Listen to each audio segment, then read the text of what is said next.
Sorry ভাই sorry, আমি ইচ্ছা করে টাকাটা খাই নাই। সমস্যা নাই।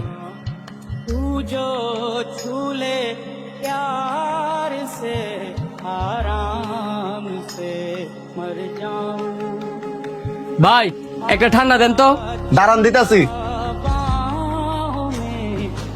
চেক কি রাস্তা ফালাই দিলাম নাকি? ভাই থাক, লাগতো না।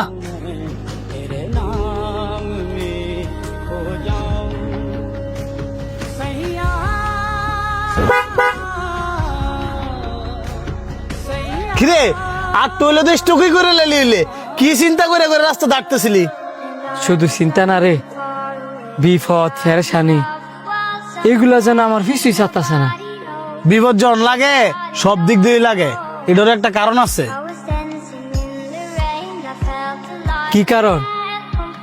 শোন, মানুষ যখন সৃষ্টিকর্তারে ভুলে যায় তখন সৃষ্টিকর্তা তাদেরকে বিভিন্ন ভাবে বিপদে ফেলায়া এটা বুঝাইতে চায় যে সৃষ্টিকর্তা ছাড়া তাদের কোনো উপায় নাই।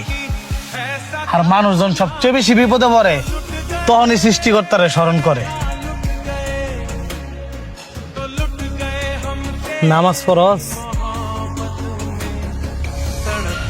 একটা কথা কই রাখ, বড় ধরনের বিপদ হওয়ার আগে আগে এখন গিয়া মসজিদে 2 রাকাত নামাজ পড়ে আয়, দেখবি বিপদও কাটবো, মনটাও শান্তি লাগবো।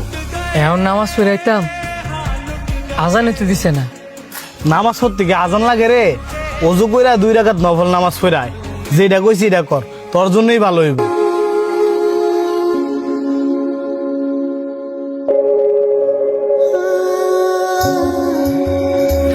मेरे दिल खुशी से झूमे गाए